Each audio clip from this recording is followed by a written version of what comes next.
시간이 좀 많이 늦었으니까요. 기도하고 바로 시작하겠습니다. 하나님 감사합니다. 고등부 전도 요원 훈련 시간입니다. 우리가 전도자로 세워지게 하옵소서. 전도 제자로 세워지게 하옵소서. 그 중에서도 전도 요원으로서 하나님께 쓰임받게 하여 주시옵소서. 현장을 바꾸게 하시며 현장을 뒤집게 하시며 현장의 흐름을 완전히 개혁하고 치유하고 변화시키는 그 응답의 증인이 되게 하옵시고 주역이 되게 하옵소서. 렘넌트 때 이것이 체험된다면 평생에 얼마나 크게 응답받겠습니까? 아버지여 은혜를 주사 렘넌트의 삶에 전도가 되어지게 하옵소서. 오늘 이 소망을 품고 다시 말씀을 붙잡습니다. 짧게 나누는 이 시간 속에도 하나님의 계획이 행복하고 선명하게 드러나게 하옵소서.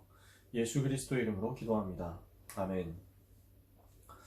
오늘 EBS 기초훈련 9강인데요. 핵심 요원은 하나님의 시선을 주목해야 한다 라고 제목이 나왔습니다.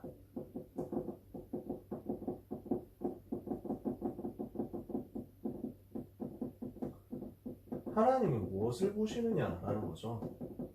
하나님이 어디에 관심이 있으시냐라는 거죠. 이것을 우리가 볼 수 있어야 되겠습니다. 핵심 제자, 핵심 요원, 지금 하나님이 어디를 보고 계신가? 우리가 핵심 요원으로서 지역을 살릴 수 있는 게 맞다면, 지역 살리도록 준비된 것이 맞다면 우리는 여기에 대해서 관심이 있어야 되겠습니다. 우리가 반드시 가져야 되는 것이 현장 보는 눈입니다. 현장 볼 때 전도자의 눈으로 봐야 됩니다. 우리가 반드시 가져야 되는 게 사람 보는 눈입니다. 사람 볼 때 전도의 관점에서, 제자의 관점에서 볼 수 있어야 됩니다. 사건을 볼 때 전도의 눈으로 봐야 됩니다. 이거를 대부분 사람들은 창세기 3장, 6장, 11장 관점으로 보거든요. 대부분 사람들은 이게 나한테 이익될까 안 될까 이거 가지고 본단 말이에요. 이게 나한테 손해가 되면 어떡하지? 현장 봐도 사람 봐도 사건 봐도 전부 이익 손해 관점에서 따집니다. 대부분 육신의 눈이잖아요. 대부분 이익 아니면 손해 위주로 보잖아요. 근데 하나님은 우리에게 무엇을 요구하시냐면 하나님의 시선으로 요구하시는 거죠. 전도를 위해서 뭐가 유익할까? 전도를 두고 하나님이 계획하신 게 뭘까? 전도를 위한 하나님의 섭리가 어디 있을까? 이거를 우리가 하나님의 시선으로 보잖아요. 그러면 하나님의 시선이 나에게 있게 됩니다.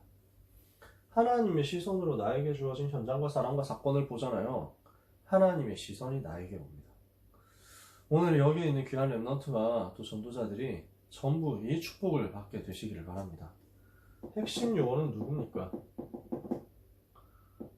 누가 핵심 요원입니까? 마가복음 3장 13절에서 15절에 예수님이 12명 부르셨어요. 자기와 함께 있게 하시고 또 보내사 전도도 하며 귀신을 내어쫓는 권세도 가지게 하셨어요. 그래서 예수님이 세우신 제자입니다. 세 종류의 제자가 있어요. 사도 제자가 있습니다. 그리고 두 번째 핵심 요원이 있습니다. 누가복음 10장 1절에서 20절 70인 중직자 제자가 있습니다. 로마서 16장에 나오는 그런 일꾼들, 초대교회 일꾼들이 나오는 거죠. 사도행전 1장 15절에 12절에서 15절에 마가다락방에 모인 120명 문도를 포함해서 나중에 세워지는 로마서 16장 1절에서 27절 제자, 이 사람들이 핵심 요원입니다. 지역을 살리고 세계를 살리기 위해서 완전히 하나님께 헌신되기로 작정된 사람들. 12명이 세계를 살렸죠. 70인이 지역을 살렸습니다. 로마서 16장 사람들은 로마를 뒤집은 것입니다. 로마서 16장에 나오는 사람들의 숫자가 그렇게 많지는 않습니다. 세보면 한 30명 안팎입니다. 그죠? 근데 이 30명 안팎의 사람들이 로마를 뒤흔들어서 아무도 막지 못했던 로마 제국을 굴복시켰습니다. 로마라는 나라가 그리스도를 대적하는 나라였는데 로마 황제가 그리스도를 주라고 고백하지 않으면 황제가 안 될 정도로, 황제의 정통성이 없다 할 정도로 뒤집어졌습니다. 그 응답을 만들어낸 사람들이 바로 여기 있는 30명이었습니다. 2000년 전이죠. 당시 로마 제국 인구가 한 7천만에서 1억 정도 되는 상황이었습니다. 그 중에 120명이 시작한 거고요. 그 중에 30명이 로마를 본 겁니다. 근데 이 정도만 하면 충분하다는 거죠. 그게 핵심 요원이에요. 7천만을 살리는데 70인 중직자, 7천만 살리는데 12제자, 70만 살리는데 30명 핵심 요원. 그럼 여기 있는 우리를 통해서 하나님을 하시겠다는 것입니다. 그러면 이런 핵심 요원이 준비되었는데 교회 밖에는 어떤 상황이 있었습니까?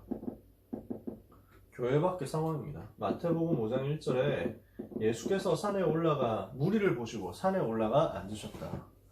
마태복음 9장 36절에서 38절에 무리를 보시며 민망히 여기셨다. 예수님께서 목자 없는 양같이 방황하고 있으니까요. 요한복음 3장 1절에서 8절에 누굽니까? 갈급한 엘리트 니고데모가 나옵니다. 사도행전 4장 1절에서 6절에 안진뱅이 일어나고 나니까 수많은 사람들이 베드로에게 달려든 거예요. 어떻게 된 일이냐? 어떻게 해서 이런 일이 벌어질 수 있었냐? 사도행전 17장 1절에서 9절에는 또 헬라인, 귀부인 큰 무리가 모여들었습니다. 무슨 말입니까? 교회 밖에는 갈급한 사람이 너무 많다는 겁니다. 교회 밖 현장에 갈급한 영혼들이 너무 많이 있습니다. 교회 안에는 어떻습니까? 당시 교회 안의 상황입니다. 사도행전 2장 41절에 예수님 영접한 사람이 당장 3,000명이 나왔습니다. 사도행전 4장 4절에 이날 예수님 영접한 사람이 5,000명이나 나왔습니다. 안진뱅이 일어난 그날은 남자만 5,000명이었습니다. 사도행전 6장 7절에 그때 예루살렘의 제자의 수가 더 심히 많아지고 허다한 제사장의 무리도 이 도에 복종하니라 그랬습니다. 사도행전 6장 1절에서 2절에 그때 제자의 수가 더 심히 많아졌다 그랬습니다. 자, 교회 밖에 갈급한 사람이 너무 많습니다. 교회 안에 새로 연결된 사람들도 너무 많습니다. 지금 교회가 많이 부흥된 거예요. 그리고 교회 안에 무리가 너무 많아요. 성도가 너무 많단 말이에요. 그러면 이 상황에서 핵심 요원이 이 상황에서 하나님이 무슨 방법을 주셨냐? 당시 상기된 주님의 방법입니다. 주님은 이런 상황을 두고 무엇을 부탁하셨을까요? 주님은 이런 상황을 두고 무엇을 처음부터 지시하셨을까요? 마태복음 9장 36절 38절에 무리를 보시고 단식하시며 민망히 여기시고 그들이 목자 없는 양과 같이 방황하면서 고통당하는 것을 민망히 여기시고 제자들에게 말씀하셨어요. 추수할 것은 많되 일꾼이 적으니 추수할 주인에게 청하여 이르기를 추수할 일꾼을 보내어 주소서 하라. 이게 주님의 방법이었어요. 지금 현장에 갈급한 사람 너무 많거든요. 교회가 부흥되면서 사람이 너무 많거든요. 뭘 해야 되냐? 이 중에서 주님은 일꾼을 세우신 겁니다. 일꾼을 찾아서 세우신 거예요. 그래서 마태복음 28장 18절에서 20절까지 주님이 무엇을 명령하셨죠? 가서 모든 민족을 제자로 삼으라. 그래서 마가복음 3장 13절에서 15절에 제자를 따로 세우셨잖아요. 12명의 제자들, 원하는 자들을 따로 불러가지고 요원으로 따로 세우신 거예요. 제자를 따로 불러내셨다. 이게 주님의 방법이었습니다. 이게 하나님이 계획하신 겁니다. 하나님이 계획하신 시선, 주님이 계획하신 시선이 어디 있습니까? 우리 랩런트들이 붙잡아야 되겠습니다.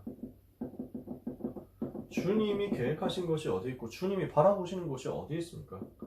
마가복음 16장 15절에서 20절에 만민을 봐야 되거든요. 그 만민 중에서 복음 받을 사람이 너무 많고 치유받아야 될 현장이 너무 많은 거예요. 마태복음 28장 19절에서 20절에 주님이 어디를 계획하셨습니까? 모든 민족 현장을 계획하셨습니다. 사도행전 1장 8절에서는 땅끝을 계획하셨습니다. 자, 만민과 모든 민족과 땅끝이라는 현장을 보고 주님이 지시하신 방법이 뭡니까? 일꾼 세우라는 거예요. 제자 세우라는 거예요. 요원 세우라는 거예요. 갈급한 사람 너무 많습니다. 무리들도 너무 많습니다. 우리는 이 속에서 어디에 집중해야 되느냐? 진짜 제자 찾아서 세우는 이 일에 집중해야 됩니다. 그래서 우리는 이 시간 여기에 모여 있습니다. 이해가 되시나요? 자꾸 우리는 제자들을 따로 모으는 쪽으로 가려고 합니다. 제자들을 따로 자꾸 세우는 쪽으로 집중해서 가려고 해요. 그래서 우리가 고등부 전체 예배 드리죠. 그 속에서 또 사명자들 합방하죠. 그 속에서 또 뽑아내가지고 전도 요원 훈련하는 겁니다. 지금 우리가 뭐 잘한다라고 하기보다는 제가 뭐 잘하는 건 없는 것 같아요, 진짜로. 근데 그냥 그림을 그렇게 그리는 겁니다. 지금 우리가 계획했던 대로 다 만들어져 가고 있느냐면 사실은 완전히 그렇진 않거든요. 원래대로라면은 고등부 예배 있고 그 속에서 제자 찾아가지고 사명자들 합방으로 불러내고 그 속에서 또 진짜 제자 완전 요원 찾아내가지고 전도 요원 훈련 따로 부르고 이렇게 아주 자꾸 불러야 돼요. 모집을 해서 하는 게 아니라 예수님이 부르셨죠. 일방적으로 선택해가지고 불러들여서 여기서 훈련하게 하셨어요. 그래서 그게 목표인데 우리가 그 목표대로 되고 있느냐면 그렇지는 않죠. 지금 계속 우리는 은혜 받기 위해서 모이는 거고 사실상요. 그래서 그 링크도 그냥 오픈해놨잖아요. 누구든지 들어올 사람 들어오라고 그렇게 해놓은 겁니다. 근데 제 마음의 의도는 이겁니다. 제 속에 있는 의도는 이겁니다. 자꾸 제자를 따로 뽑아내자는 겁니다. 자꾸 제자를 요원을 따로 세워가지고 계속 집중하도록 만들자는 겁니다. 그래서 현장에서 스스로 전도할 수 있는 제자가 세워질 때까지 우리는 계속 제자를 따로 뽑겠다는 겁니다. 이걸 두고 우리가 모임을 만들어 둔 거예요. 그러니까 지금 당장 된다 안 된다 떠나서 이런 식으로 우리가 세팅을 해놓고 기다리는 거죠. 하나님이 역사하실 것을. 이 중에서 전도해야 되겠다는 랩런트들이 따로 우리 찬이나 서준이처럼 모이게 되면 거기선 역사가 일어나겠죠. 하나님이 그 일을 하실 겁니다. 이것을 두고 우리는 기다리면서 준비하는 거죠. 자, 이 방법을 깨달은 사람들이 나왔습니다. 주님의 방법을 깨달은 자들이 나왔습니다. 이게 초대교회 전도자들이었어요. 그래서 베드로가 뭘 하죠? 베드로가 이 제3천 제자를 찾아서 세우면서 이 3천 제자 중심으로 말씀 운동 펼치는 거예요. 허다한 제사장의 무리도 이도에 복종하도록 되는데 자꾸 그 속에서 제자를 찾아내는 겁니다. 제일 잘했던 사람이 바울이죠. 바울은 어떻게 합니까? 가는 곳마다 제자들을 따로 세워요. 그래서 사도행전 11장 26절에 그리스도인이라고 제자들이 당시 일컬음을 받게 됐죠. 사도행전 14장 21절 22절에는 바울이 루스드라 들어가가지고 전도운동하다가 돌 맞고 죽을 뻔했는데 다시 살아나서 거기 들어가가지고 또 제자 세웁니다. 이렇게 하면서 제자들을 둘러보고 지역지역에 확실한 제자들을 세워놓고 그들을 주께 받은 바 주의 말씀께 위탁하고 현장으로 돌아왔다. 사도행전 16장 15절에서는 루디아라는 제자를 찾죠. 17장에서는 야손이라는 제자를 찾죠. 19장에서는 제자들을 두란노서원에서 따로 세웁니다. 제자를 따로 세우고 두란노서원에서 날마다 강론하니라. 그래서 이 비밀을 가지고 디모데에게 전달해요. 내 아들아, 네가 그리스도 예수 안에 있는 은혜 가운데서 강한 것도 네가 많은 증인 앞에서 내게 들은 바를 다른 충성된 사람들에게 부탁하라. 그들이 또 다른 사람들을 가르칠 수 있으리라. 자, 바울이 어떻게 하죠? 바울의 제자 훈련 흐름을 보세요. 바울이 네가 그리스도 예수 안에서 은혜 가운데서 강하고 내게 들은 바 많은 증인들 앞에서 나에게 들은 것을 다른 충성된 사람들에게 부탁하라. 그들이 또 다른 사람들을 가르칠 수 있으리라. 그러면 제자가 4대로 이어지는 거잖아요. 제자가 제자를 낳고 그 제자가 또 다른 제자를 낳는 거죠. 이걸 하나님이 원하시는 거예요. 이걸 바울이 제대로 깨닫고 응답을 받은 거죠. 그래서 이런 바울에게 하나님은 빌립보 살릴 수 있는 루디아를 붙여주셨고요. 고린도 살릴 수 있는 브리스가를 붙여주셨어요. 이 사람들의 특징이 재생산이 되는 사람이었다는 거죠. 완전 재생산되는 이런 사람들이 로마서 16장에 세워지니까 로마가 이 사람들을 중심으로 해서 뒤집어진 겁니다. 요한이 어떤 사람 세웠습니까? 요한 3서 1장 2절에 가이오라는 사람을 요런 제자로 확립을 시킨 겁니다. 제자로. 사랑하는 자여, 네 영혼이 잘린같이 네가 범사에 잘되고 강건하기를 내가 간구한다. 이런 제자로 딱 세워놨단 말이에요. 그러면 이 핵심 요원에게 주님은 이 사역을 감당하고 핵심 요원을 제자로 세우고 일꾼으로 세울 수 있도록 하나님이 다른 힘을 주시는 거예요.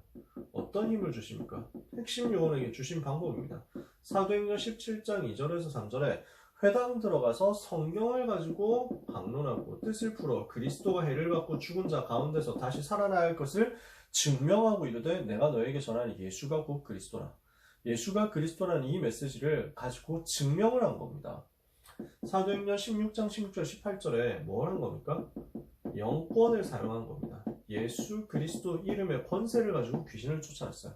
사도행전 19장 11절에서 20절에 그래서 이 바울이 가는 곳마다 문화가 변화되는 치유의 역사가 크게 일어납니다.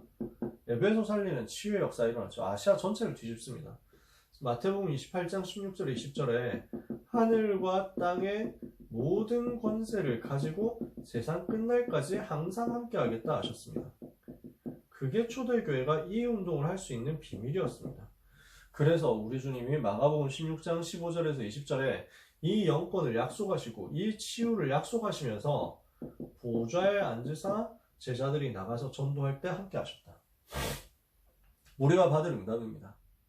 오늘 우리가 이 축복을 핵심 요원으로서 누려야 되겠습니다. 말씀 마무리하면요, 여러분, 특히 우리 랩런트들, 여러분이 핵심 요원이라는 것을 기억하셨으면 좋겠어요. 여기에 있는 자체로 핵심 요원이에요. 뭘 안 해도 괜찮아요. 뭐 잘 안 돼도 괜찮아요. 여러분에게 저는 미션 그렇게 안 드려요. 많이 안 드려요. 그러니까 소소한 미션, 할 수 있는 거 이야기를 종종 하죠. 여러분한테 힘든 거는 안 시키려고요. 이번 주에 한 명 영접해와라. 영접 안 하면 밥 굶는다. 이렇게는 안 하려고요. 유 목사님이 핵심 요원 훈련시킬 때 그렇게 하셨어요. 우리도 만약에 고등부가 아니라 대학이다, 청년이다 하면은 그랬을지도 몰라요. 왜냐하면은 도전해 볼 수 있으니까, 환경 자체가. 근데 고등부는 너무 바빠요. 고등학생 때 진짜 너무 바빠요. 그것도 자기가 주도할 수 있는 스케줄로 바쁜 게 아니잖아요. 보통 매여있는 스케줄로 바쁘잖아요. 그래, 여러 가지 눌려있는 게 사실 많거든요. 얼마나 고생이 많습니까? 그래서 여러분 고생하는 거 뻔히 알기 때문에 제가 뭐라고 더 다른 걸 덧붙이진 않아요. 그냥 누리세요. 이 시간 들어와가지고 누리면서 은혜 받으세요. 그러면서 여러분 스스로 생각하세요. 나는 핵심 요원이다. 아시겠어요? 내가 잘해서 핵심 요원이 아니에요. 내가 훌륭해서 핵심 요원이 아니에요. 내가 전도 많이 해서 핵심 요원이 아니에요. 그냥 여기에 앉아있기 때문에 핵심 요원이에요. 근데 그 사람이 세계복음 한다니까요. 아까 전에 팀장 훈련 때 그 얘기 했었던 것 같은데, 여러분은 이 자리에 있는 것만으로 세계 살릴 핵심 요원이라는 사실을 믿으시기 바랍니다. 저는 여러분을 북돋아 주기 위해서 이런 말 하는 게 아닙니다.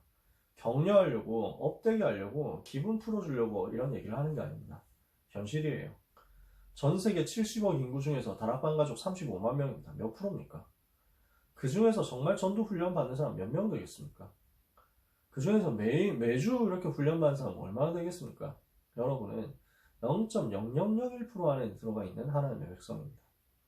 하나님을 여러분을 뭘로 불렀느냐? 요원으로 불렀습니다. 그래서 여러분을 통해서, 요원인 나를 통해서 현장을 살리게 하실 것입니다. 그래서 예수님이 그랬잖아요. 너희는 그랬죠? 가서 그랬잖아요. 현장으로. 모든 민족을 제자로 삼아 아버지와 아들과 성령의 이름으로 세례를 주고, 시스템을 만드는 거죠. 교회화입니다. 내가 너희에게 분부한 모든 것을 가르쳐 지키게 하라. 재생산 또는 전도화라고 합니다. 가르쳐 지키게. 그럼 어떻게 됩니까? 이 복음운동이, 나에게서 시작된 이 복음운동이 제자들을 통해서 또 이렇게 쭉 연결되는 반복이 나오는 거예요. 사이클이 나오는 거예요. 이 응답을 받도록 여러분들이 쓰임을 받으시기 바랍니다. 그러면 우리는 뭐 하면 되느냐? 요원화하면 됩니다. 내가 요원화되면 하나님은 우리를 현장으로 보냅니다. 내가 요원으로 준비되면 하나님은 나를 현장으로 보냅니다. 그래서 나는 누구다? 핵심 요원이다. 핵심 요원답게 여러분들이 자부심 가지고 핵심 요원답게 여러분만의 메시지를 세팅을 해 놓으세요. 메시지 개인화를 꼭 하시라는 거예요. 그래서 여기 있는 우리 랩런트들은 한번 해보세요. 메시지 정리하는 거, 원단 메시지 정리하는 거, 이거부터 한번 해보세요. 저도 하려고 지금 겨루고 있는데 몇 줄로 요약해가지고 다이어리에 쓰려고 지금 벼르고 있는데 서점 갔는데 다이어리를 못 샀어요. 다이어리 없더라고.